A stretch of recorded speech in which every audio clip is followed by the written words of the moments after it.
Bismillahirrahmanirrahim. Assalamualaikum warahmatullahi wabarakatuh. Alhamdulillahirabbil alamin. Nahmaduhu wa nasta'inuhu wa nastaghfiruh. Wa na'udzu billahi min syururi anfusina wa sayyiati a'malina. May yahdihillahu fala mudilla lahu wa may yudlil fala hadiyalah. Asyhadu an la ilaha illallah wahdahu la syarikalah. Lahul mulku wa lahul hamdu wa huwa ala kulli syai'in qadir. Wa asyhadu anna Muhammadan abduhu wa rasuluhu la nabiyya ba'dah. Allahumma salli wa sallim wa barik ala sayyidina Muhammadin wa ala alihi wa sahbihi ajma'in. Rabbi syrah li sadri wa yassir li amri wahlul 'uqdatan min lisani yafqahu qawli. Teman-teman sekalian yang dirahmati Allah Subhanahu wa taala, malam ini kita bicara tentang salah satu di antara inti dari iman kepada Allah Subhanahu wa taala. Bisa dibilang hampir semua cabang iman itu intinya adalah sabar. Kita bicara amal soleh apapun dalam Islam, intinya juga sabar. Kita bicara tentang realitas hidup, intinya juga sabar. Dan bahkan kalau kita bicara tentang apa jalan untuk masuk ke surga, banyak. Bisa dengan ibadah, bisa dengan akhlak, bisa dengan ritual, bisa dengan moral, bisa dengan banyak cara untuk masuk ke surga, tapi semua cara itu intinya sama, sabar.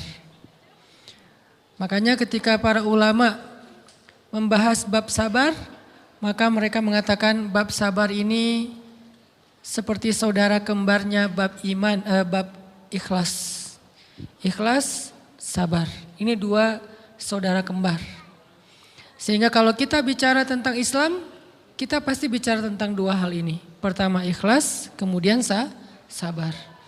Ikhlas dan sabar ini nanti menjadi modal kita untuk istiqomah sampai akhir hayat kita. Maka pada malam ini kita akan ngomongin tentang masalah sabar. Walaupun ini bukan tema baru, bukan materi yang saya pikir baru pertama kita dengar. Tapi saya yakin semua kita tetap harus belajar tentang sabar. Karena walaupun 1000 kali kita dengar tentang bab sabar, toh pada kenyataannya kita kadang kalau mau jujur kepada diri kita sendiri, kayaknya kita belum menjadi orang yang penyabar. Syarat menjadi orang yang penyabar bukan sering mendengar wawasan tentang sabar. Baru disebut orang yang penyabar bukan gara-gara dia tahu ayat dan hadis-hadis sabar. Orang yang penyabar itu adalah orang yang sering ngalamin ujian dan dia bisa lewatin ujian-ujian itu, baru disebut penyabar. Walaupun kadang dia nggak tahu ayatnya, walaupun dia nggak hafal hadisnya, walaupun dia nggak tahu wawasan dan ceramah dengan materi tentang sabar, tapi bisa jadi dia lebih penyabar daripada kita yang duduk dalam majelis ilmu tentang bab sabar. Makanya kita butuh terus untuk belajar sabar, di-refresh lagi dengan kajian-kajian kayak gini. Mudah-mudahan dengan sifat sabar kita akan mendapatkan banyak kebaikan dari Allah Subhanahu wa taala. Bicara tentang sabar, kita coba awali dulu dengan tilawah Al-Qur'an, satu pembukaan surat yang isinya persis tentang masalah sabar, yaitu surat Al-Ankabut, surat 29 dari ayat pertama. Surat Al-Ankabut, surat 29 dari ayat pertama.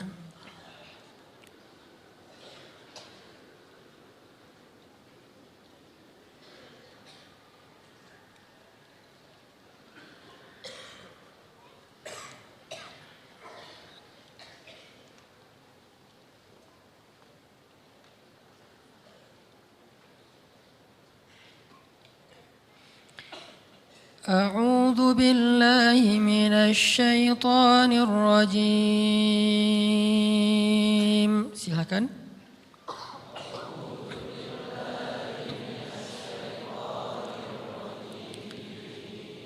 Bismillahirrahmanirrahim.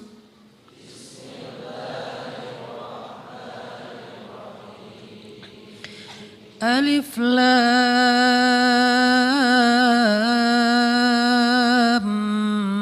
Mim.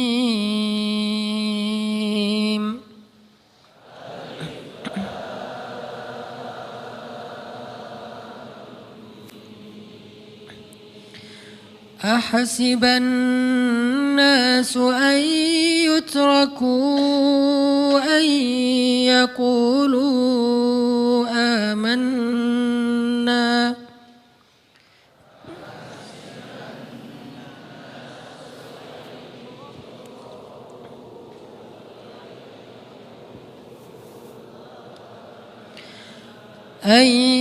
يقولوا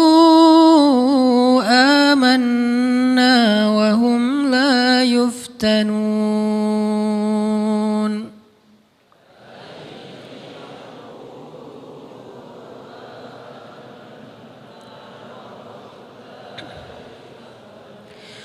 ولقد فتنا الذين من قبلهم فليعلمن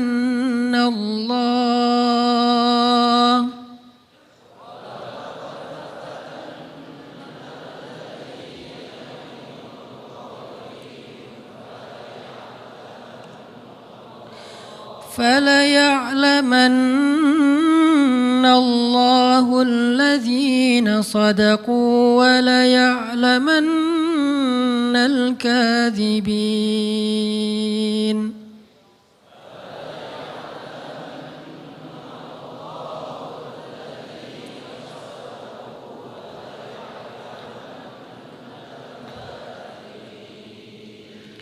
Alif Lam Mim. Apakah manusia mengira akan dibiarkan saja mengatakan kami telah beriman, sedangkan mereka tidak diuji? Dan sungguh kami benar-benar pernah menguji orang-orang sebelum mereka, sehingga Allah Subhanahu wa Ta'ala memperlihatkan siapa orang-orang yang benar keimanannya, dan Allah memperlihatkan juga siapa orang-orang yang pendusta. Terus kita loncat ke ayat 10 surat yang sama. Bismillahirrahmanirrahim.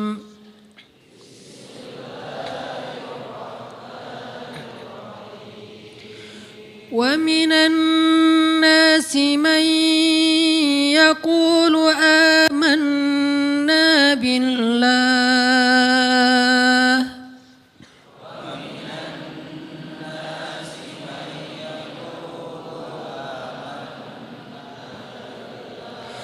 فإذا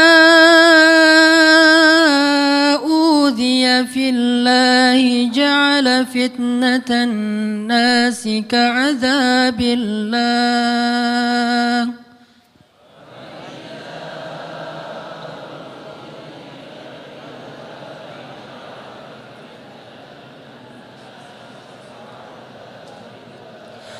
ولئن جاء نصر من ربك ليقولن إنا كنا معكم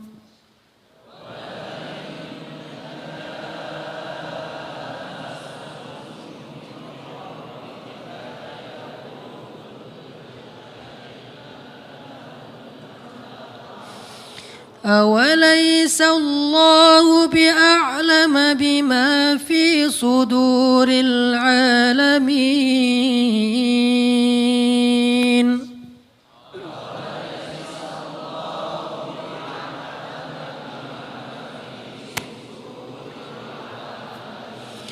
وليعلمن الله الذين آمنوا وليعلمن المنافقين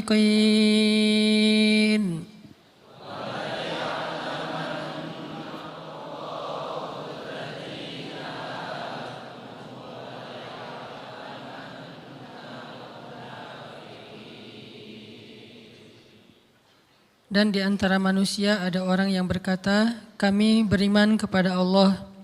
Namun apabila ia diuji di sisi Allah, ia menganggap ujian manusia itu sebagai azab dari Allah.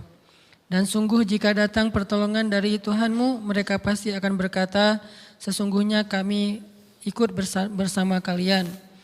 Bukankah Allah lebih mengetahui apa yang ada di dalam dada setiap manusia?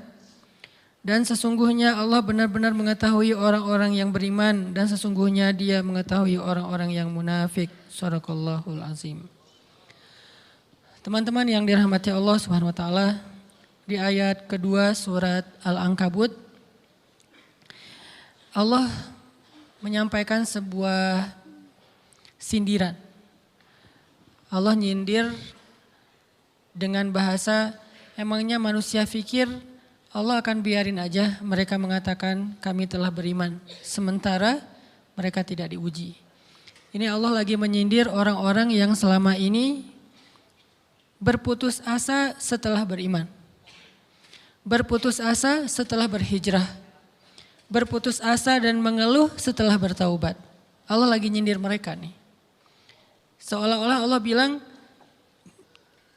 kenapa setelah kalian beriman malah kalian masih berkeluh kesah?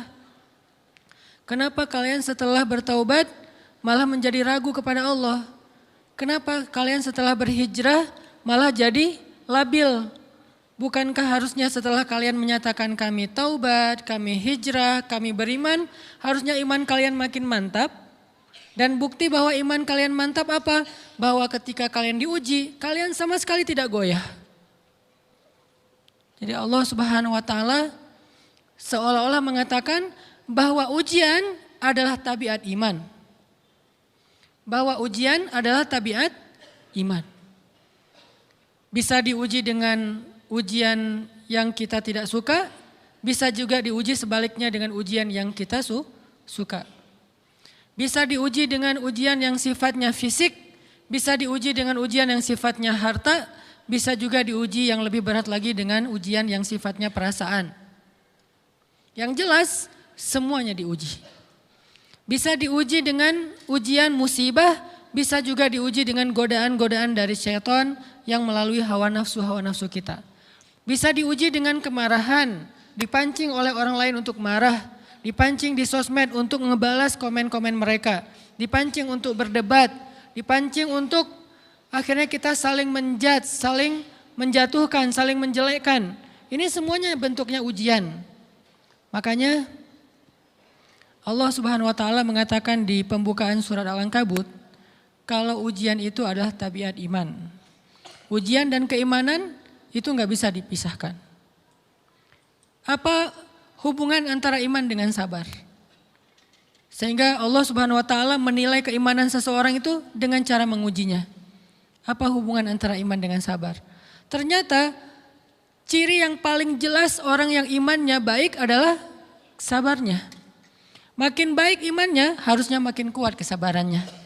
Jadi orang yang paling beriman itu tidak dilihat dari wawasan agamanya.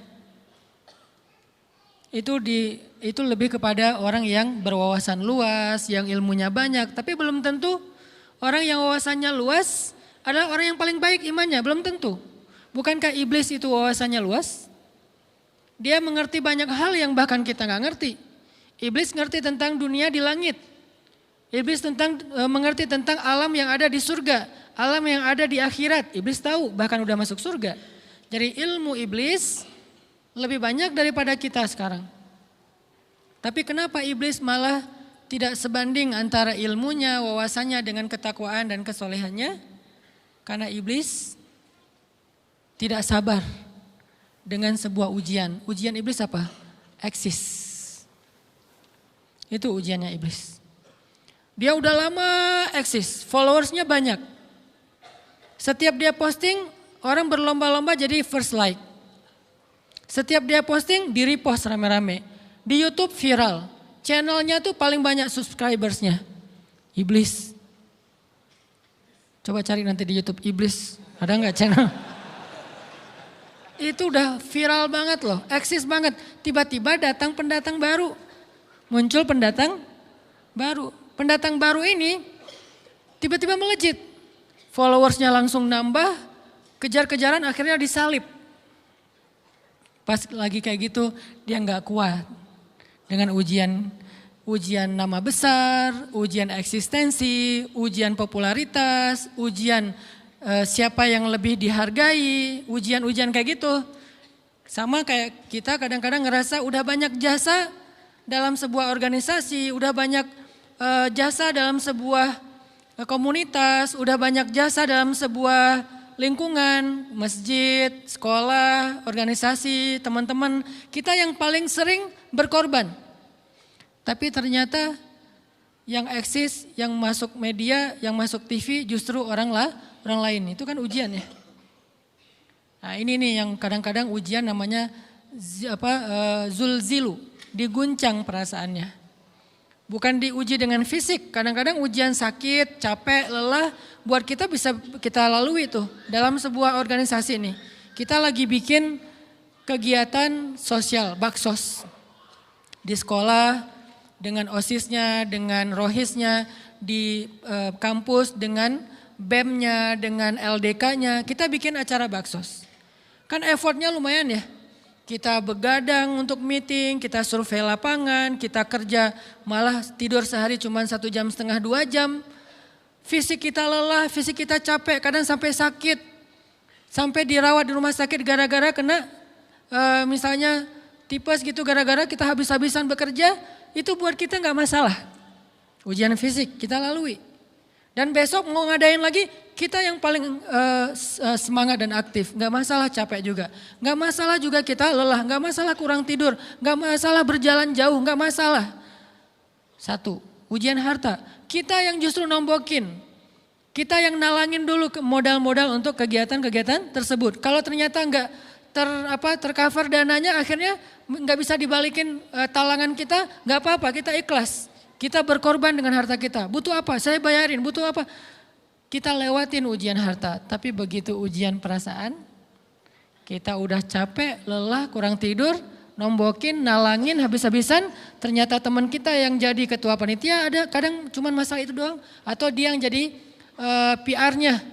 Yang namanya PR ketika diliput oleh media kan dia yang muncul mukanya kan. Akhirnya diundang oleh misalnya hitam putih lah atau apalah. Kok dia yang muncul di sana? Atau diundang berdua, tapi sampai di sana dia yang banyak ngomong, kita diam aja. Pulang-pulang pundung. Begitu besok mau ngadain lagi, udah gak mau terlibat. Left group. Kenapa itu terjadi? Ujian zulzilu, perasaan. Itu yang dialamin oleh iblis. Iblis rela banget disuruh beribadah, sujud beribu-ribu tahun, kuat iblis. Kalau kita mungkin jidatnya hitam, kalau iblis mungkin udah kepala-kepalanya hitam, saking rajinnya sujud. Wah, ibadahnya udah ribuan tahun. Iblis disuruh berkorban dengan harta yang dia miliki, dia kasih aja semuanya. Tapi kalau disuruh dia ngalah dari Adam untuk memimpin alamin, menjadi khalifatullahi fil ard, menjadi pemimpin wakilnya Allah di muka bumi, buat iblis ini berat. Kenapa dia? Ana khairum min, saya lebih baik daripada dia. Saya lebih senior daripada dia. Saya lebih sehat daripada dia. Saya lebih keren daripada dia. Saya lebih. Ujian emosional, ujian ego, ujian perasaan. Itu yang lebih berat buat kita. Kadang sakit dan dirugiin orang lain, teman segala macam kita masih oke lah. Selama ini asal kita ngumpul selalu gua yang bayarin, oke deh gak usah dibahas. Baru dibahas nanti pas sakit hati. Kalau belum sakit hati kan gak dibahas kan. Gak apa-apa deh kita terus yang bayarin, kita traktirin ngopi apa segala macam. Gak pernah dibahas.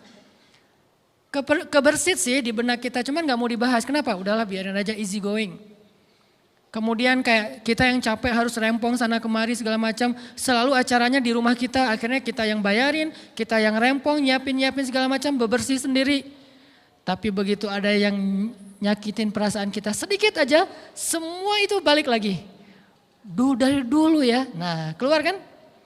Kenapa? Dipancing oleh ujian perasaan. Jadi ternyata yang paling berat itu adalah zulzilu, diguncang perasaannya. Kita kadang-kadang habis-habisan buat seseorang, gak masalah. Hujan-hujanan dia yang pakai jas hujan, kita gak pakai apa-apa, gak apa-apa. Sakit-sakitan juga, dikerok dan segala macam, biarin aja. Kalau perlu misalnya kalau bannya lagi kempes dia naik Grab, kita dorong-dorong motor terus cari tempat segala macam sampai tengah malam. Enggak apa-apa deh buat dia. Apa sih yang enggak buat kamu? Begitu dia selingkuh, keluar semuanya. Mulai list report keuangan. Wah, dulu sekian sampai uang receh-receh juga dihitung kan ya. Kenapa bisa kayak gitu? Perasaan kan? Nah, ini nih yang kita coba belajar. Mungkin malam ini kita lebih banyak membahas tentang sabar terhadap ujian perasaan. Karena banyak macam-macam ujian. Nah, gimana kita memanage perasaan kita? Gimana cara kita merecovery perasaan kita dengan bab sabar? Insya Allah nanti akan kita lanjutkan setelah selesai sholat isya. Barakallah. Bismillahirrahmanirrahim. Teman-teman yang dirahmati Allah Subhanahu wa taala, kita lanjutkan tentang masalah sabar. Terutama sabar zulzilu, ketika kita diuji dengan ujian ego, marah, perasaan, sakit hati, yang kayak gitu-gitu. Ini ujian jauh lebih berat daripada ujian fisik dan ujian harta. Termasuk rasa cinta, rasa benci, kadang itu menjadi ujian. Kenapa ujian bikin kita jadi tidak lagi logis, nggak realistis, dan kadang-kadang mengabaikan hal-hal nilai-nilai yang kita selama ini pegang sebagai satu kebenaran. Kita ngabaikan batasan-batasan syariat. Ini semuanya ujian dari Allah Subhanahu wa taala. Sehingga tidak disebut orang yang beriman kecuali ketika Allah Subhanahu wa taala melihat dia sabar dalam ujian. Kalau dia nggak sabar dalam ujian, malah di dalam pembukaan surat Al-Ankabut tadi Allah menggolongkan mereka termasuk orang-orang yang munafik. Apa arti yang orang munafik? Orang yang mengaku beriman tapi sebetulnya dia tidak beriman. Apa salah satu buktinya? Dia tidak sabar. Jadi kalau kita mau menilai diri kita mukmin atau munafik, dan ini bukan materi untuk menjudge orang lain. Oh ternyata dia itu munafik. Bukan. Lagi-lagi konsep kita belajar itu angle-nya untuk diri kita sendiri. Saya sangat tidak merekomendasikan kita belajar untuk mendapatkan kaca pembesar. Mencari-cari kesalahan saudara kita. Tapi kita belajar untuk semakin bisa bercermin. Untuk menemukan aib dan kekurangan diri kita. Jadi semakin kita tahu ilmu agama, semakin kita tahu ayat dan hadis, semakin kita punya cerminan untuk menilai diri kita dan memperbaiki diri kita. Bukan nyari kaca pembesar untuk memperjelas aib-aib dan kesalahan orang lain. Kalau kita pengen menilai diri kita ini orang yang mukmin atau munafik, caranya lihat aja kita sabar nggak nih, terutama dalam masalah emosional. Dalam masalah ego, dalam masalah marah, dalam masalah hawa nafsu, dalam masalah perasaan cinta, dalam masalah benci segala macam. Masih bisa nggak kita adil bahkan kepada orang yang kita benci? Adil kepada orang yang kita benci. Adil kepada musuh sekalipun. Bahwa jangan sampai kita gara-gara nggak suka kepada seseorang, kita berlaku zalim kepada dia. Jangan. Ini berarti kita harus ngelawan ego kita sendiri. Ego untuk memaafkan orang lain. Ego untuk bisa melupakan kesalahan orang lain. Ego untuk bisa berlapang dada dengan hal-hal yang gak nyaman daripada orang lain. Ini adalah ujian yang paling berat. Di situ kita bisa lihat kita nih mukmin atau munafik. Kalau gak pernah sabar sama sekali dalam masalah ego, dalam masalah emosional, berarti jangan-jangan kita tergolong di antara orang-orang yang kata Allah, wa ma hum bimu'minin. Mereka bukan orang yang beriman. Kata Allah di surat Al-Ankabut, mereka itu adalah wala ya'lamannallahul munafikin, orang-orang yang munafik. Nauzubillah min dzalik. Kalau kita merasa pernah sabar terhadap emosi kita, sekarang kita lihat sesering apa kita sabar terhadap emosi kita. Maka derajat seorang mukmin tergantung tingkat kesabarannya. Ada yang orang sabar hanya kalau disakiti dengan satu kata. Ada yang sabar dengan satu kalimat. Ada yang sabar dengan satu paragraf. Ada yang sabar dibully rame-rame juga dia sabar. Berarti lahum darajatun inda rabbihim. Orang beriman juga bertingkat-tingkat. Dan tingkatan itu tergantung tingkat kesabaran kita dalam menghadapi ujian, salah satunya ujian emosional kita, perasaan kita.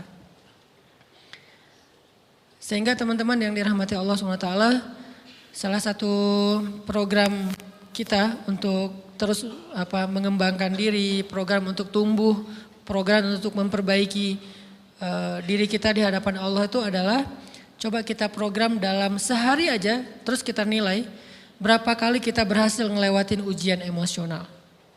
Bukan cuma marah, termasuk cinta, benci, tersinggung, sakit hati, kayak gitu-gitu. Berapa kali kita berhasil melewati itu dalam sehari. Gak usah seminggu, sehari aja. Di jalan, sama temen, di grup WA, di IG, di Twitter, di mana gitu. Coba kita lihat berapa kali kita bisa menahan diri kita dan bersabar. Bukan berarti tidak respon ya, bukan berarti pasif. Kita bisa merespon tapi dengan cara yang elegan. Kita bisa merespon tanpa harus memperlihatkan emosional yang meledak-ledak. Bukan berarti ketika disakiti orang, dihina dan segala macam kita diam aja. Gak selalu kayak gitu. Kadang-kadang kita perlu merespon untuk mengklarifikasi, tabayun kalau kata orang-orang yang dalam ilmu fikih. Kita harus tabayun, tapi tabayun dengan marah itu beda. Tabayun dengan mencela itu beda. Sehingga kita mencoba menahan diri berpikir, aduh capek kalau gitu. Tapi kan ini bagian dari pembelajaran. Makin terbiasa kayak gitu, terbiasa elegan, maka otomatis jadi nggak terlalu repot lagi. Kan awal-awal bersikap pengen yang bijaksana, yang elegan, yang dewasa, itu kan kadang-kadang harus diusahain ya. Karena belum mengkarakter. Harus mikir dulu gimana ya sikap yang paling dewasa, gimana ya sikap yang paling bijaksana, gimana ya sikap yang paling wise, gimana ya sikap yang paling elegan, masih mikir. Tapi setelah berkali-kali kita latihan, lama-lama itu menjadi spontanitas kita. Dan kalau udah bisa kayak gitu, insya Allah kita sudah mulai meniru nih akhlak Nabi Muhammad SAW. Ini ujian perasaan banget. Kalau tadi saya ngasih contoh diselingkuhin itu sebetulnya cuman bercanda ya. Karena diselingkuhin ini pastinya bukan ujian, tapi musibah. Pengkhianatan ya, tidak ada tempat. Gimana kita ngelawan perasaan kita kalau lagi kayak gitu? Gimana kita ngelawan perasaan kita kalau lagi diuji? Gimana cara kita bersabar? Karena iman dan sabar itu bisa dibilang satu paket. Gak disebut orang beriman kalau gak sabar. Dan insya Allah orang yang sabar itu adalah ciri-ciri orang beriman. Gak mungkin disebut orang beriman kalau gak sabar. Kita pikir memang iman itu hanya ucapan. Kalau iman itu cuma ucapan, inna sholati wa nusuki wa mahyaya wa mamati lillahi rabbil alamin, gampang. Kalau iman itu cuma ucapan, hasbiyallah wa ni'mal wakil, gampang. Kalau iman itu cuma ucapan, la haula wa la quwata illa billah, gampang. Kalau iman itu cuma ucapan iyyaka na'budu wa iyyaka nasta'in, gampang. Tapi Allah mengatakan wa ma hum bimu'minin. Ahasiban nasu ayyutraku ayyaqulu amanna wa hum la yuftanun. Emangnya cukup dengan hanya mengatakan kami telah beriman lalu tidak diuji? Ternyata iman adalah sabar dalam ujian. Jadi nggak mungkin orang disebut beriman sementara dia tidak sabar, sementara dia emosional, sementara dia temperamen, sementara dia orangnya meledak-ledak, sementara dia orangnya mengeluh, sementara dia orangnya berputus asa. Nggak mungkin. Karena ulama mengatakan la tayasu, jangan berputus asa. Fa innal ya's laisa min akhlaqil muslim atau mu'min. Karena sesungguhnya keputusasaan bukan di antara akhlak orang yang beriman. Orang yang beriman itu tidak pernah berputus asa. Serumit apapun masalah kita, kalau kita punya yakin sama Allah bahwa Allah ala kulli syai'in qadir, maka kita pasti akan punya harapan. Kalau kita yakin bahwa Allahu Akbar, sebesar apapun masalah kita, Allah lebih besar daripada masalah kita kan? Bukankah kita mendengar Allahu Akbar, Allahu Akbar. Ada gitu yang lebih besar daripada Allah? Harusnya kita tidak pernah berdoa kepada Allah sambil mengatakan ya Allah saya punya masalah besar. Itu sama aja dengan kita ngeledekin Allah. Sama aja kayak kita datang ke teman kita bilang gini, saya mau pinjam duit. Enggak akan banyak kok, saya tahu kamu kalau kebanyakan kamu enggak akan sanggup. Kan enggak mungkin kita ngomong gitu kan ya. Saya lagi banyak hutang nih. Saya mau minta tolong sama kamu, insya Allah saya enggak akan minta seutuhnya. Saya tahu kamu juga kurang duitnya. Saya minta dikit-dikit aja lah. Kan enggak gitu kan cara kita minta tolong. Sama aja kita doa, ya Allah saya punya masalah besar. Ngomong ke Allah punya masalah besar. Kalau kita ngomong ke manusia kayak gitu wajar. Tapi ke Allah, ya Allah saya punya masalah kecil nih. Apa? Ada hutang sedikit, berapa? 100 M. Allah kan ghaniyun, maha kaya. Jadi jangan pernah mengatakan 100 M itu besar di hadapan Allah. Kita ngeremehin Allah banget. Bukankah Allah maha kaya? Jangan pernah mengatakan bahwa musibah kita, ditinggalkan orang yang kita cintai, dibully seluruh dunia, itu besar di hadapan Allah. Bukankah Allah cukup buat kamu, kata kamu? Inna sholati wa nusuki wa mahyaya hasbi Allah ni'mal wakil. Jadi Allahu Akbar. Sehingga kalau kita berdoa, ya Allah saya punya sedikit masalah. Bukankah Umar pernah mengatakan, ya nafsi, idza daqat alaikid dunya, fala taquli ya Rabbi indi hammun kabir, faquli ya hammun indi rabbun kabir. Wahai jiwaku, kalau kamu merasakan kesempitan, kegalauan, bingung, sakit, jangan pernah kamu mengatakan, ya Rabbi saya punya masalah besar. Tapi katakanlah, wahai masalah saya punya Rabb yang maha besar. Iman dan harapan, berharap itu nggak bisa dipisahkan. Iman dan sabar itu nggak bisa dipisahkan. Iman dan berserah diri atau menyerahkan urusannya, tawakul atau kita nyebutnya tawakal, nggak bisa dipisahkan. Bagaimana kita mau menyebut diri kita mukmin sementara kita nggak sabar ketika diuji dengan perasaan? Alhamdulillah kalau kita selama ini masih bersabar dengan ujian fisik. Ujian fisik yang setiap hari kita alamin apa? Lelah, capek, pulang kerja, pulang sekolah, pulang dari kampus, ngaji. Capek kan? Belum lagi macet-macetan, belum mandi pula. Dari tadi pagi, dari semalam kurang tidur dan segala macam. Lelah, capek, ngantuk.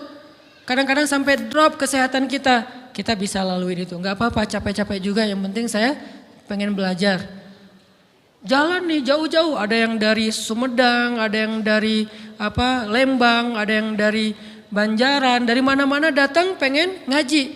Jarak jauh nggak apa-apa, macet nggak apa-apa, lelah nggak apa-apa, habis duit nggak masalah.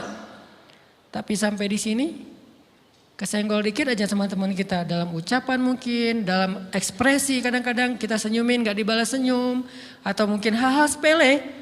Itu bikin seolah-olah amal kita yang udah habis-habisan tadi jadi berkurang sampai habis pahalanya. Ujian perasaan. Kadang-kadang datang ke sini nggak ada rasa tidak nyaman sedikit mungkin dengan teman kita atau dengan orang yang di sebelah kita. Akhirnya kita merasa tersinggung, akhirnya kayak jadi berlebih-lebihan. Di tangga, di pintu, pas keluar, di tempat wudhu, di mana. Hal sepele sebetulnya, tapi mengganggunya bukan fisik kita. Yang terganggu bukan harta kita, tapi yang terganggu perasaan kita nih. Rasa nyaman kita yang terganggu. Seolah-olah hilang semuanya. Jadi gak berarti. Ini namanya ujian teman-teman. Mudah-mudahan kita bisa istiqomah dalam masalah perasaan ini. Pertanyaan sederhananya adalah gimana sih cara kita menghadapi itu? Saya juga lagi belajar, ini bukan kata saya ya, tapi saya coba merangkum dari beberapa hadis, dari beberapa ayat.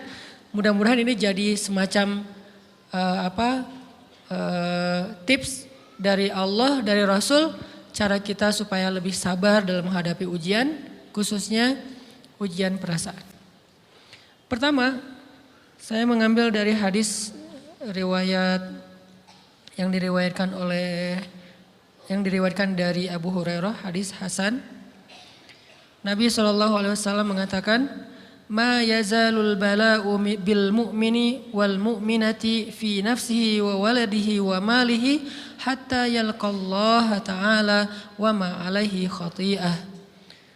Tidaklah seseorang selesai diuji, baik dia laki-laki orang yang beriman atau perempuan yang beriman, baik itu ujiannya terjadi pada dirinya atau melalui anaknya atau melalui hartanya.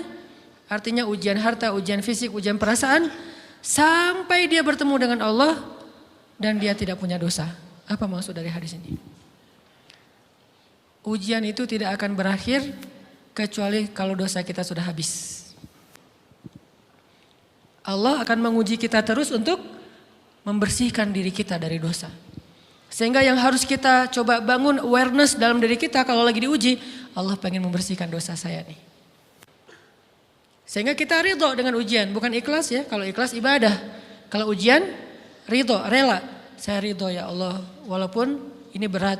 Saya ridho ya Allah walaupun saya berharap Engkau beri jalan keluar. Saya ridho ya Allah walaupun saya berharap ditolong oleh Allah. Tapi tetap ridho diberikan ujian itu sambil berdoa diberikan jalan keluar, ditolong, diberikan keajaiban. Cuman gak mau mengeluh. Dan berdoa meminta jalan keluar bukan mengeluh, itu ibadah. Berdoa itu ibadah dalam Islam. Sehingga Allah suka banget sama hamba yang berdoa. Allah suka dengan hamba yang curhat. Nabi itu kalau lagi curhat, doanya aja bisa berjam-jam cuma doa doang tuh. Kayak hadis Aisyah pas lagi cemburu malam-malam kan. Aisyah lagi tidur, ini jatah malamnya Aisyah. Tiba-tiba dia nyari-nyari raba-raba, Nabi gak ada. Dicari di kamar mandi gak ada. Biasanya Nabi sholat di sebelah Aisyah. Wah curiga nih, jangan-jangan ke rumah si fulan. Dicari ke rumahnya, ditelepon gak aktif, mungkin lagi dicas, datang ke rumahnya. Ketuk pintu. Hafsah, Nabi di rumah kamu enggak? Enggak Aisyah, beneran. Cari ke rumah Sofia. Sofia, Nabi di sini enggak? Enggak, beneran. Cari ke rumah Maria. Maria di sini enggak Nabi? Enggak. Kemana ya Nabi? Rumah istri-istri yang lain enggak ada. Pas balik ke rumahnya, ngelewat masjid, ngelihat Nabi lagi sujud di Masjid Nabawi, di mihrab. Dan Aisyah mendengar Nabi menangis sambil berdoa. Dan sujudnya itu seperti membaca 1 juz Al-Quran. Dan itu isinya doa nangis. Robbi. Jadi kalau kita katakan gak usah banyak berdoa sama Allah, malu. Justru Allah suka kepada hamba yang berdoa. Justru sebaliknya kalau kita jarang berdoa atau enggan berdoa, buat Allah itu orang sombong. Allah gak suka hamba kayak gitu. Kamu gak butuh saya, sama kayak kita lagi ada masalah, punya teman yang punya kelebihan harta, terus kita kayak bingung gitu nyari kesana kemari pinjaman, dia gak dikasih tahu. Pas dia tahu dari orang lain, dia ngomong apa? Kamu gak nganggap saya ya? Emangnya saya bukan teman kamu? Kok kamu punya masalah keuangan tapi saya gak dikasih tahu, malah saya tahunya dari orang lain, tersinggung kan? Kalau teman kita aja tersinggung, apalagi Allah. Kamu punya masalah kok gak ngomong ke saya, wahai hambaku? Bukan berarti Allah gak tahu, Allah tahu, cuman Allah berhak, bukan ingin ya, berhak untuk dilibatkan. Allah berhak untuk dicurhatin.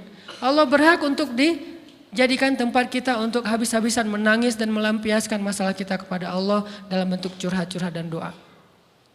Sehingga kalau kita berdoa, ya Rabbi, Allah langsung inni qarib, mendekat Allah kepada kita. Jadi teman-teman yang dirahmati Allah, kalau kita punya masalah, kita coba bangun awareness, oh Allah pengen membersihkan dosa-dosa saya nih. Terus kita berdoa, ya Allah bantu saya, ya Allah tolonglah saya, istighfar. Saya kadang-kadang ngerasa nih, kalau ada dosa, ada kesalahan, ada kekeliruan yang saya lakukan misalnya gitu, kalau saya nggak kuat istighfarnya, bentar lagi akan diuji sama Allah. Ujinya macam-macam, alhamdulillahnya ujiannya masih ketahan.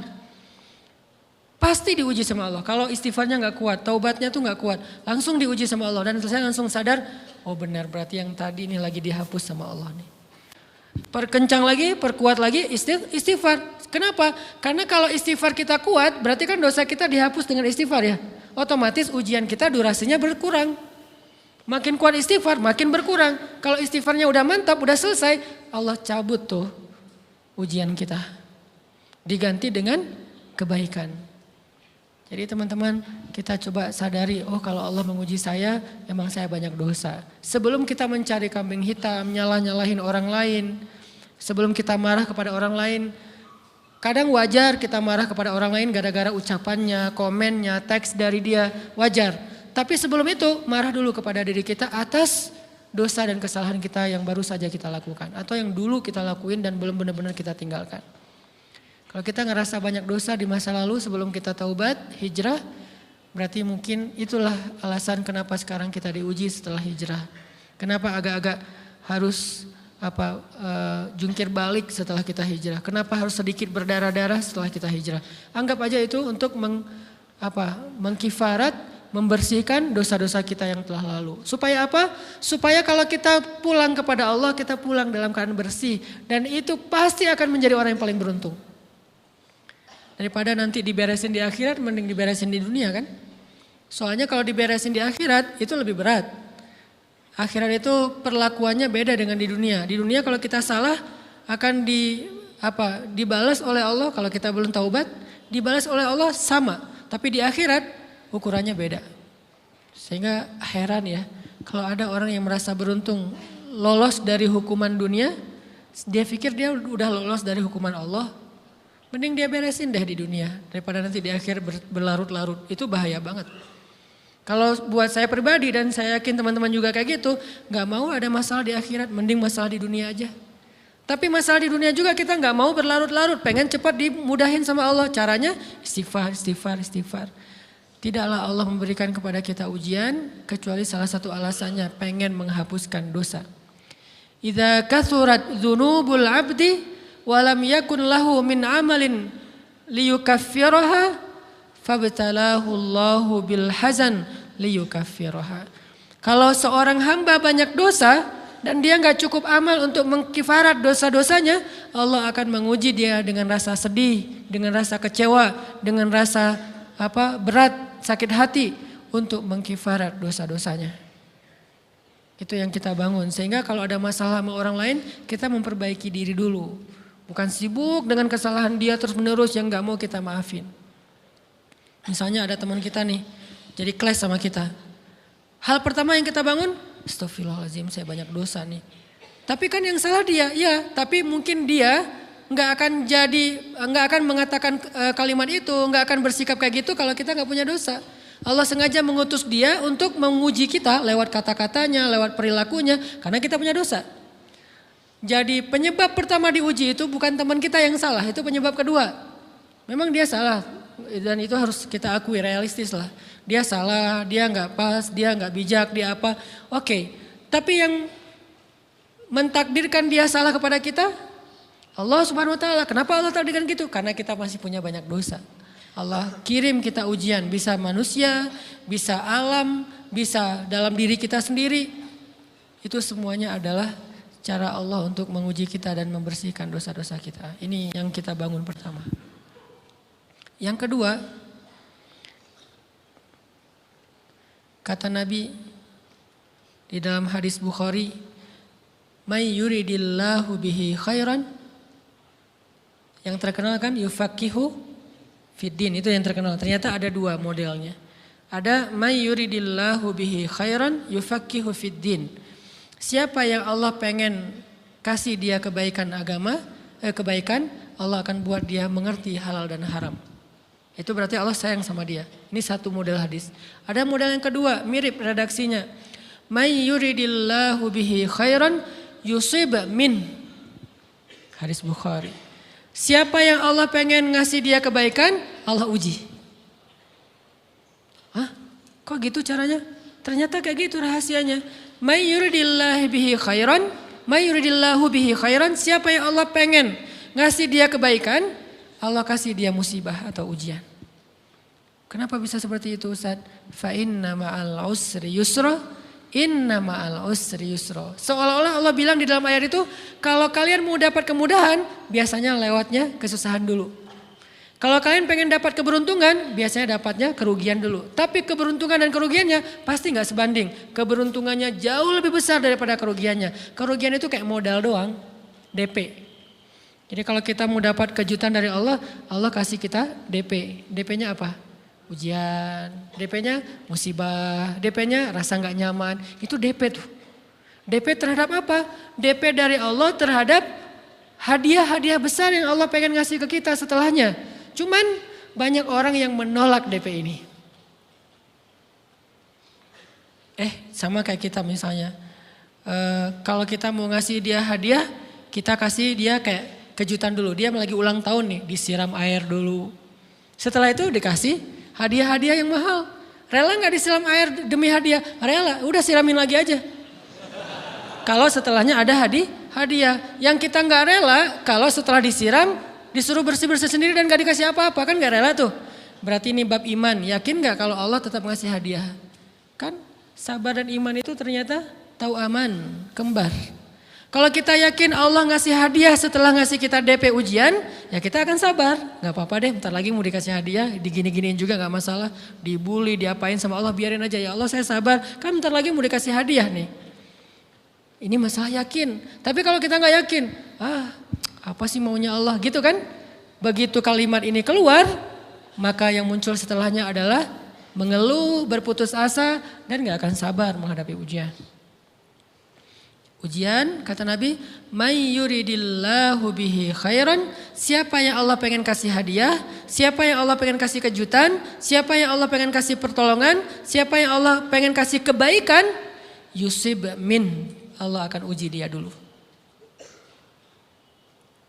Ini sunnatullah, sehingga kalau kita lagi diuji, yang kita lihat jangan ujiannya, apa setelah itu.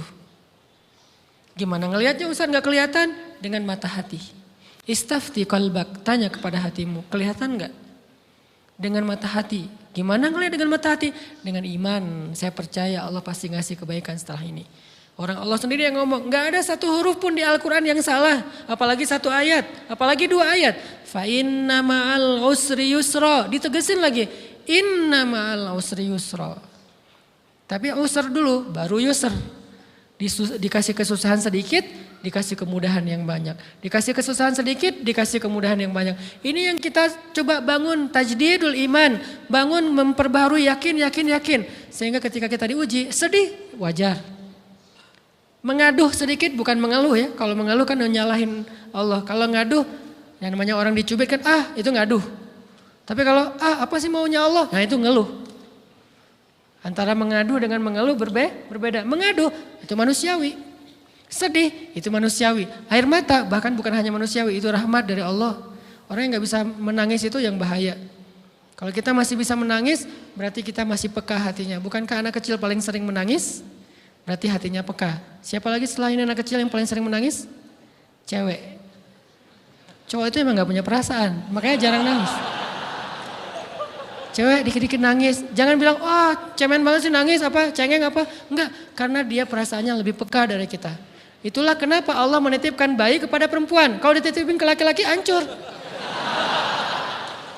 Di balik kepekaan perempuan, di balik sensitifnya perempuan, di balik perasaannya yang luar biasa, di situ Allah Subhanahu wa taala menitipkan amanah, dia yang paling baik dalam merawat bayinya.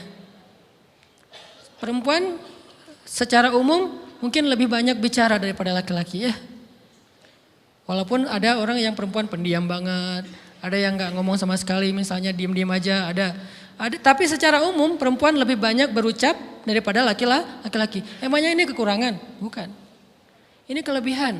Kalau dia berikan itu dalam hal yang tepat. Apa yang tepat? Mendidik anak. Justru karena perempuan banyak ngomong, lebih baik dalam mendidik anak daripada laki-laki. Laki-laki itu kurang mendidik, kurang mengedukasi kepada anak dengan usia tertentu karena dia jarang memahamkan. Salah hanya marah, salah hanya ditegur. Kalau ibunya jelasin gini sebelum tidur ibunya yang ceritain banyak cerita. Saya sendiri ngalamin sering mana seorang ayah sama ibu interaksi sama anak dalam bentuk verbal. Sering ibu. Jadi menangis itu rahmat dari Allah. Gak apa-apa, nangis aja. Dan itu tidak disebut mengeluh. Kamu kok nangis sih? Kan orang Islam harus sabar. Emangnya nangis dengan sabar itu bertolak belakang? Sabar tetap sabar, ya nangis jalan aja terus nangis. Nangis apa pakai nangisnya nggak cuma nangis doang, emotikonnya juga nangis, berderai-derai gitu. Sampai air matanya menggenang gitu kan ya. Boleh lah. Ditambah lagi dengan visual menangisnya posting bahwa dia lagi tertusuk duri dengan postingan kaktus atau apalah. Dia pengen share ke semua orang bahwa saya sedang sedih. Sehingga nanti ketika ada orang yang menghibur dia dengan sedikit kata-kata yang sabar ya segala macam, wah makin berderai-derai. Itu belum jadi. Kecuali dia keluarkan kata-kata mengeluh, baru dia disebut orang yang banyak mengeluh, berputus asa. Kalau mengaduh wajar. Walaupun ada nabi udah diuji berat gak mau mengaduh, apalagi ngeluh. Zakaria digergaji mengadu aja enggak. Kenapa? Karena kata malaikat kalau kamu mengaduh sedikit aja, maka Allah Subhanahu wa taala akan menghancurkan kaum ini. Dia kasihan kepada kaumnya, enggak mau mengaduh. Satu-satunya orang yang kita tidak boleh mengaduh hanya orang tua. Atau itu mengeluh kalau untuk orang tua. Kalau yang lain nggak disebut mengeluh. Kalau ke teman, malas nggak apa-apa. Jangan sering-sering tapi. Apaan sih? Ke teman boleh. Tapi ke orang tua, saja, itu bukan lagi mengadu, itu sudah mengeluh. Khusus untuk orang tua. Kalau di antara manusia. Kalau kepada Allah dan Rasul, pastinya lebih dari itu. Ketika kita diam saja, tidak langsung beranjak, sami'na wa ata'na labbaik ya rabbi wa sa'daik, nggak memenuhi panggilan Allah, itu sudah disebut bagian dari kufur ingkar. Tapi minimal kita mungkin masih mengadu, kita masih menangis, kita masih lelah, kita masih merasa lemah. Setidaknya kita tidak mengeluh. Kenapa? Kita percaya Allah kalau mau ngasih hadiah kepada hambanya, DP-nya itu ujian. Dan yakinlah hadiahnya minimal 10 kali lipat lebih baik daripada ujian itu. Minimal, karena nggak ada amal soleh yang dibalas di bawah 10 kali lipat tuh nggak ada. Amal soleh, amal ya bukan niat. Amal yang udah kita kerjakan minimal dibalas 10 kali lipat. Minimal, maksimalnya bighairi hisab, tanpa batas. Bighairi hisab, tanpa batas. Ada yang 700 kali lipat kayak sedekah. Tapi tetap aja ayat sedekah di akhirnya ujung-ujungnya apa? Bighairi hisab juga kan? Berarti sedekah itu minimal dibalas 700 kali lipat. Minimal. Kalau kita yakin. Selalu syaratnya kalau kita yakin. Dan saya ngebuktiin itu banget. Saya pernah ngalamin lagi jalan-jalan di sebuah kota yang ada becak kayuhnya, becak sepeda gitu ya. Jalan terus saya bilang, Pak berapa ongkosnya? 20.000. Udah naik aja 20.000. Karena kita keliling-keliling kota, ternyata saya jadi kasihan sama dia 20.000. Kasihan kan 20.000 dibayar keliling kota walaupun pas mampir beberapa tempat mungkin dia dapat tips ya. Tapi saya nggak tega gitu, dia cerita tentang anaknya lagi sekolah, apa segala macam, makin bikin baper kan. Pas selesai, saya kasih dia 100.000. Dari 20.000 dikasih 100.000 karena kasihan. Dan saya yakin, nggak mungkin sedekah itu sia-sia. Kan Nabi bersumpah kan, demi zat yang jiwaku di dalam genggamannya, tidak berkurang harta karena sedekah. Demi Allah kata Nabi, nggak berkurang harta karena sedekah. Berkurang harta karena belanja? Ya. Berkurang harta karena pacaran? Banget. Modal banget kan? Apalagi buat cowok. Tapi berkurang harta karena sedekah? Gak mungkin kata Nabi. Demi Allah gak berkurang harta karena sedekah. Berkurang harta karena istri? Enggak. Karena memberi kepada istri itu pahalanya lebih gede daripada sedekah. Makanya ngemodalin pacaran setelah nikah itu tumbuh berkah. Modal pacaran sebelum nikah itu apes. Jadi kalau pengen modal nih, ngemodalin cewek, traktir, ngapa-ngapain, bayarin, jangan sebelum nikah. Sebelum nikah jadi orang pelit aja, nggak apa-apa. Tapi setelah nikah, jor-joran ngasih, apalagi yang, bayarin semuanya. Kenapa? Pahalanya lebih gede daripada sedekah. Bahkan lebih gede daripada infak fi sabilillah. Seorang suami memberi nafkah istri, itu pahalanya terkadang lebih besar daripada kita berinfak untuk fi sabilillah, untuk korban perang. Saya heran kalau ada orang sedekahnya rajin tapi ke istrinya kikir, aneh, berarti dia nggak ngerti konsep. Padahal memberi kepada istri itu selama itu kebutuhan pokok ya, dan sedikit entertain, nggak apa-apa asal nggak berlebihan, itu luar biasa. Makanya saya kalau jalan sama istri yang mana? Itu yang Onit suka. Oh ya, Onit suka. Kasih aja. Kenapa? Minta ini. Kasih. Selama ada kan kenapa nggak dikasih kan ya? Nanti Allah ganti. Makin rajin kita ngebayarin istri kita, ngebelanjain istri kita, makin Allah ngasih yang kita nggak pernah duga-duga. Sampai istri kita cemburu sama kita. Kok kamu duitnya banyak banget sih? Kan gara-gara aku sering ngasih ke kamu. Ya udah sini lain lagi. Mau ditransfer berapa gitu kan ya? Saya ngasih 100.000 ke si bapak. Dan saya yakin teman-teman sedekahnya pasti lebih dari itu karena 100.000 saya sebut.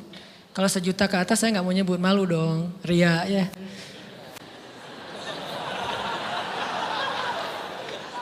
Sebenarnya nggak pernah sih. 100.000 deh, karena kan kecil, saya kasih 100.000. Ternyata begitu saya kasih 100.000, dia doa. Nah ini nih pentingnya sedekah ke orang yang membutuhkan tapi nggak minta-minta, dia tulus. Dia langsung doa, ya Allah Pak mudah-mudahan rezekinya lancar, berkah, bertambah dan segala macam, bahagia keluarganya. Doa-doa ini semuanya dikabulkan dalam hitungan hari. Pertama bertambah bahagia rumah tangganya, dapat kecupan dari istri. Dia nganggap suami saya cowok banget sih. Mulai satu nih. Dua, demi Allah selang 15 jam kalau nggak salah, karena waktu itu malam, besok paginya ada orang yang ngejar-ngejar saya pengen ngasih hadiah. Ustadz, saya pengen ketemu Ustadz. Maaf, saya nggak bisa ketemu sekarang, lagi rush, lagi tight schedule gitu-gitulah, sok-sok gaya nggak jelas gitu ya. Terus Ustadz, saya pengen banget ketemu. Dia nggak ngomong pengen ketemu apa. Kalau dia bilang mau ngasih duit kan langsung saya prioritaskan kan ya. Berhubung dia nggak ngomong, ya udahlah, saya sok-sok jual mahal gitu. Tapi yang namanya rezeki kan gimana kita tolak, dia datang kan. Saya nolak.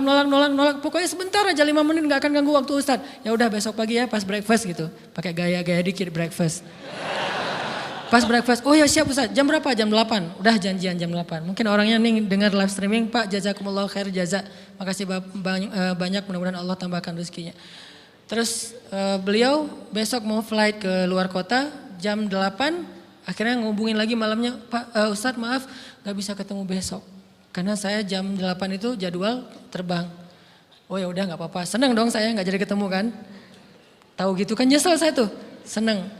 Besok pagi jam 6, Pak Ustadz alhamdulillah ternyata penerbangan saya di-delay ke jam 11. Allah delay penerbangannya demi ngasih rezeki buat saya. Kan luar biasa kan? Ini hikmah kepedean saya, kegeeran kepada Allah gitu. Di-delay demi saya. Kan kadang-kadang GR ya di depan Allah ya. Robbi akraman kan gitu ayatnya. Allah memuliakan saya dengan istighfar tetap. Akhirnya saya bisa ketemu Ustaz. Saya nggak baca WA-nya.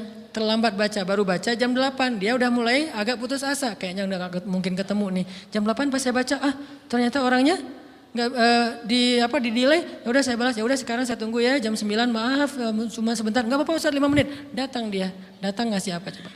Ngasih duit 200 juta. Demi Allah. Cuman berselang beberapa jam saya tolak-tolak. Tahu gitu Pak, datang malam ini aja.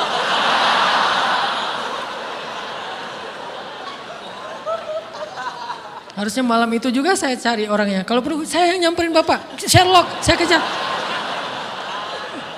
Manusia gitu banget ya.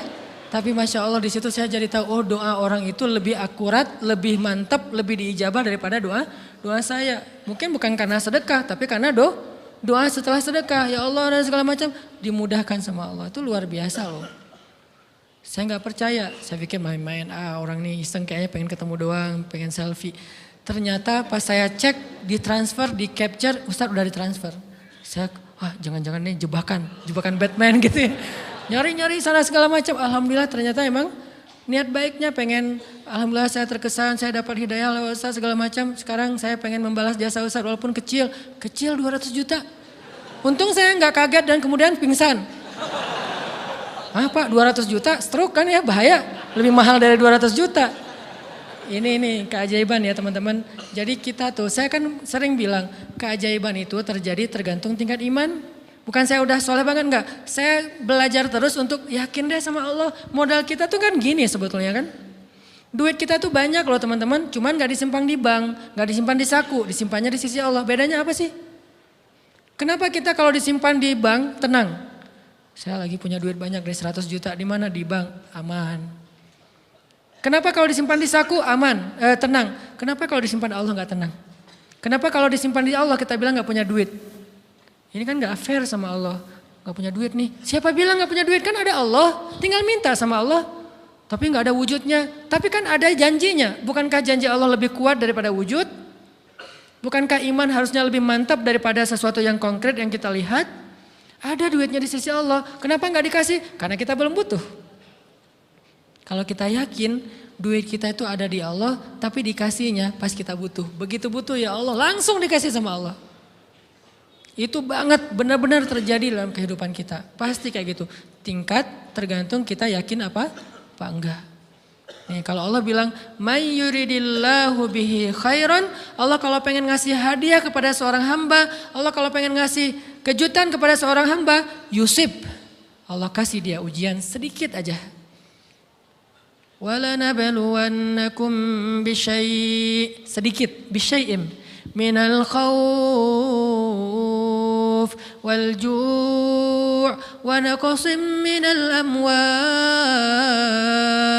وَالْأَنْفُسِ وَالثَّمَرَاتِ wa basyiris sabirin.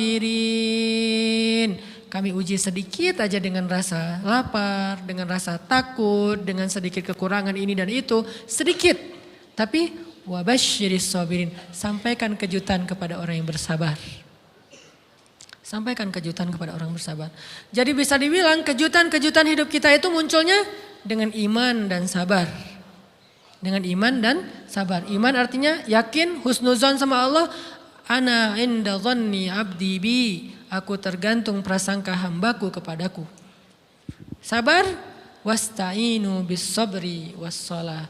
Minta pertolongan Allah caranya dengan sabar. Kemudian dengan sholat. Pasti Allah tolong. Ustaz, saya udah sabar. Sabar lagi. Isbiru wasabiru. Kalau udah sabar, bersabar lagi. Sampai kapan Ustaz? Sampai Allah Subhanahu wa taala benar-benar mengakui kesabaran kita. Setelah itu Allah pasti kasih. Terus apa yang harus saya lakukan Ustaz? Buktikan di hadapan Allah kita itu hamba yang penyabar. Jangan bilang ya Allah, saya akan sabar. Jangan, tunjukin aja. Ya Allah, kurang apa lagi dari saya? Tunjukin aja. Nanti Allah sendiri yang akan memberi kita gelar sabirin, sehingga Allah bilang wabasyiris sabirin, sampaikan berita gembira kepada hambaku yang sabar. Dan kalau Allah udah ngasih berita gembira, itu beruntun loh. Kita sabar kayak Allah tahan dulu nih ya, kejutan Allah tahan dulu hadiahnya buat kita tuh ditahan, tahan. Makin lama makin sulit pastinya, makin lama makin berat, makin lama makin berat. Begitu dibuka kerannya itu nggak ada selesai-selesainya. Sampai kita kebingungan, loh, kok datang terus-terusan. Kayak gitu cara Allah memperlakukan hambanya. Nabi Ayub, sakit pertama, sakit fisik. Sakit kedua, sakit hati. 2 penyakit Nabi Ayub. Fisik pertama, beliau lumpuh, beliau sakit. Sakit hatinya apa? Ditinggalkan oleh orang-orang terdekatnya. Anaknya meninggal. Sedih kan? Kemudian pembantu-pembantunya pada resign. Makin kecewa. Dasar kalian. Kemudian teman-temannya pada menjauh. Grupnya nge-live dia. Bukan dia live grup. Grupnya yang nge-live dia. Orang unfollow. Tiba-tiba followersnya tinggal 1 doang. Yang tadi ada ribuan, sekarang tinggal 1. Istri satu-satunya yang masih setia mendampingi beliau. Tinggal 1 followersnya. Kebayang gak tuh? Yang posting udah sepi, udah gak ada yang nge-like. Istri aja yang nge-like. Ini nih Nabi Ayub. Ditambah lagi datang keluarganya ke rumah Nabi Ayub. Gak mau ketemu dalam jarak dekat. Dari luar ngomongnya, Ayub kami gini. Kemarin harta kamu tuh kan kamu ada masalah minjam duit karena istri kamu ini gimana nih bayarnya? Terus mereka tutup muka, nggak mau tertular. Mereka bilang jangan dekat-dekat dengan Ayub. Yang lebih parah lagi ada yang sampai nuduh gini. Ternyata ya kamu itu selama ini bukan orang soleh. Selama ini kamu tuh pura-pura pencitraan ordai. Ini buktinya nih. Ternyata akhirnya Allah tunjukin juga borok kamu, aib-aib kamu. Ternyata kamu itu selama ini orang munafik. Jadi Nabi Ayub malah dituduh orang jahat, orang yang terkutuk, yang selama ini mencitrakan diri sebagai orang baik gara-gara sakit itu dituduh demikian. Sedih luar biasa, bertahun-tahun, ada riwayat mengatakan 17 tahun, ada yang mengatakan lebih atau kurang. 17 tahun ditahan semua kebaikan oleh Allah, kecuali 1, iman. Sehingga Nabi Ayub tetap yakin Allah maha baik, pokoknya yakin Allah maha baik. Allah gimana pun diuji, Allah maha baik. Diambil anaknya, Allah maha baik. Diambil kesehatannya, Allah maha baik. Diambil hartanya, Allah maha baik. Jadi orang yang tadinya paling kaya di negerinya, sekarang paling miskin di negerinya. Kebayang gak tuh dibalik 180 derajat. Yang tadinya paling kaya, gak ada yang lebih kaya daripada Ayub, sekarang yang paling miskin. Gak ada yang lebih miskin daripada Ayub. Allah maha baik, Allah maha baik, Allah maha baik. Husnuzan kepada Allah. Dan itu gak sehari 2 hari, 17 tahun husnuzon kepada Allah. Pada puncaknya ketika istri beliau harus menjual rambut, gundul, potong rambut, dijual demi apa? Udah gak tahu lagi mengemodalin apa untuk ngasih makan Nabi Ayub. Akhirnya nyari-nyari kerja gak ada yang nerima, jual rambut, pakai jilbab di rumah gak buka-buka jilbab. Ayub curiga, yang kenapa kamu gak buka jilbab di hadapanku? Enggak apa-apa, kan lagi musim panas, gak apa-apa. Akhirnya Nabi Ayub minta tolong dibukain ada apa, curiga kan. Pas dibuka udah botak rambut istrinya. Nabi Ayub menangis, kenapa, apa yang terjadi? Istrinya bilang, suamiku nggak ada lagi modal buat kita makan. Saya cari-cari kerja sana sini nggak ada yang nerima. Bahkan untuk mandiin hewan aja nggak diterima. Akhirnya saya jual rambut saya, mudah-mudahan bisa untuk kita makan beberapa hari. Istrinya keluar, Nabi Ayub menangis, baru Nabi Ayub berdoa. Itu juga doanya malu-malu dan husnuzon. Malu-malu, husnuzon. Gimana kalimatnya? Rabbi massaniyaddur. Ya Allah, saya sakit.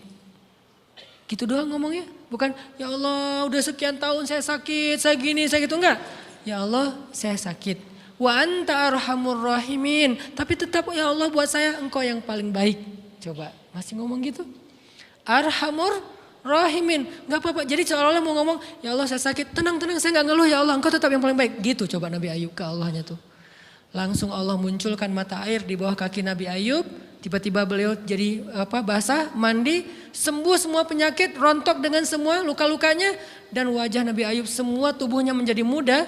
Yang usianya tadi udah 80-an tahun, tiba-tiba menjadi di antara 35 tahun. Itu usia ideal. Maaf ya, saya usianya kurang lebih segitulah. Usia penduduk surga antara 30 sampai 40 tahun. Itu usia penduduk surga. Dan usia itu mempertemukan dua kebaikan. Fisiknya sudah sempurna dan akalnya juga kebijaksanaannya sudah sempurna. Kalau di bawah 30 tahun fisiknya sempurna, akalnya belum sempurna. Kalau di atas 40 tahun akalnya sempurna, fisiknya sudah berkurang. Antara 30, 40, 45 ya kurang lebih segitulah. Nabi Ayub menjadi muda lagi. Jadi keren, persis kayak masa mudanya. Jadi kalau ngelihat foto yang postingan pertama di Instagramnya tuh mirip nih. Kan udah postingan yang ke 1000 ya. Udah berapa tahun dia pakai akun yang sama. Wah, mirip dengan yang dulu. Istrinya datang. Begitu datang, astagfirullahaladzim, ada cowok keren di rumahnya. Tapi mirip Ayub, cuman gak mungkin ini Ayub. Langsung nyari Ayub, di mana Ayub? Kata Ayub, saya Ayub, suami kamu. Enggak, kamu bukan Ayub. Suami saya itu udah tua, suami saya sakit-sakitan, kamu bukan Ayub. Mirip sih. Akhirnya, saya Ayub, apa buktinya kamu Ayub? Ditunjukkan buktinya oleh Nabi Ayub. Apa buktinya? Nabi Ayub menyampaikan beberapa kenangan mereka berdua di masa lalu yang gak ada yang tahu kecuali mereka berdua. Itulah pentingnya kita menyimpan kenangan.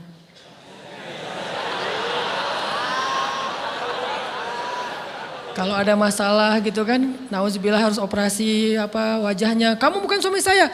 Ada buktinya apa? Ada satu hal yang cuma kita berdua yang tahu. Kalau perlu jangan satu hal, banyak hal ya. Cuman kita doang yang tahu. Orang lain nggak tahu. Pas disebut itu benar, tidak ada yang tahu masalah itu kecuali kita berdua. Akhirnya dipeluk Nabi Ayub ngajak istrinya untuk mandi di mata air yang sama. Istrinya mandi langsung muda lagi. Setelah itu Allah SWT beri mereka harta yang sangat banyak. Lihat kalau Allah udah buka, pertama fisiknya disempurnakan lagi. Kemudian Allah turunkan air hujan. Diturunkan hujan bukan air. Hujannya dinar dan dirham. Di belakang rumah Nabi Ayub itu ada tempat penampungan gandum gitu kan. Ada 2 tempat penampungan. Turun hujan pertama dinar. Sampai penuh penampungan gandum dengan dinar, koin-koin dinar yang 1 dinar mungkin harganya sampai 3 juta.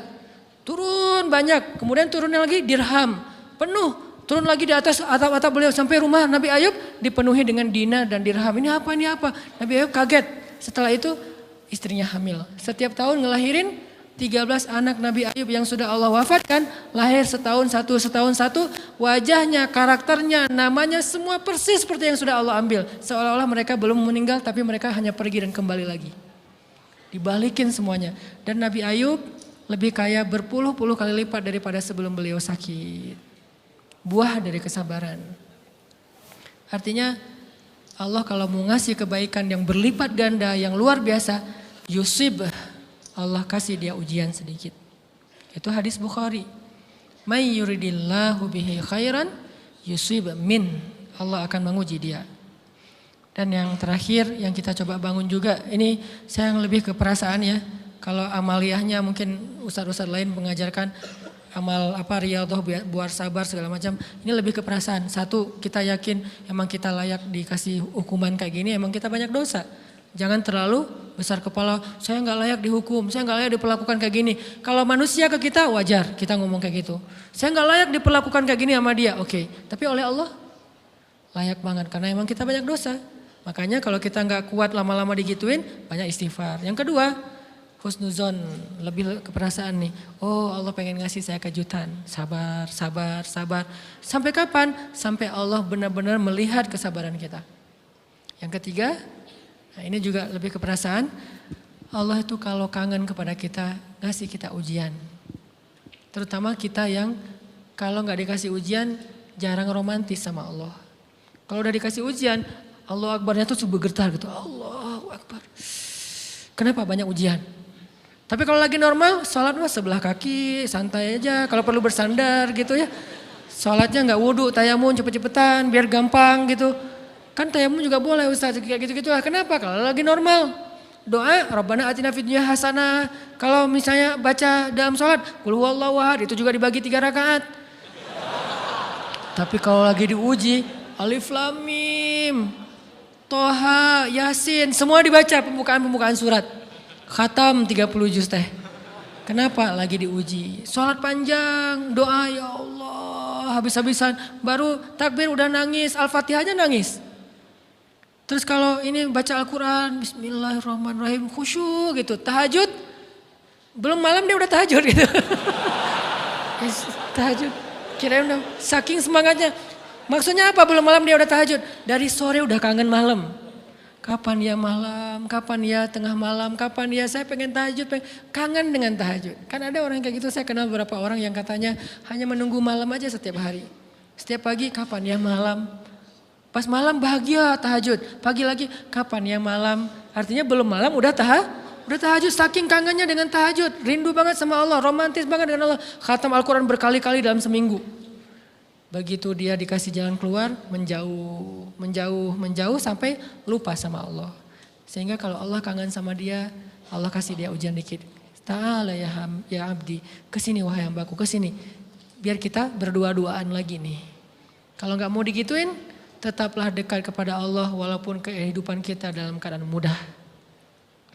Tetaplah romantis sama Allah, tetaplah gampang tersentuh oleh ayat-ayat Allah walaupun hidup kita dalam keadaan normal. Mudah-mudahan 3 rahasia ini bisa menjadikan kita berhusnuzon dan terbangun awareness kita ketika kita lagi diuji. Terutama ujian-ujian yang spontan muncul dari kata-kata teman kita, dari sikap orang lain. Langsung ingat, oh saya emang ada dosa yang mau Allah hapus. Oh habis ini mau dikasih kejutan. Oh Allah lagi pengen dekat sama saya. 3 hal ini mudah-mudahan terus kita latih. Awarenessnya yang dilatih bukan hadis-hadisnya yang dihafal. Mudah-mudahan ketika diuji spontan kita langsung sadar. Langsung balik on the track. InsyaAllah Allah subhanahu wa ta'ala istiqomahkan kita. Fis sarra wa fit dharra. Dalam keadaan suka maupun dalam keadaan duka.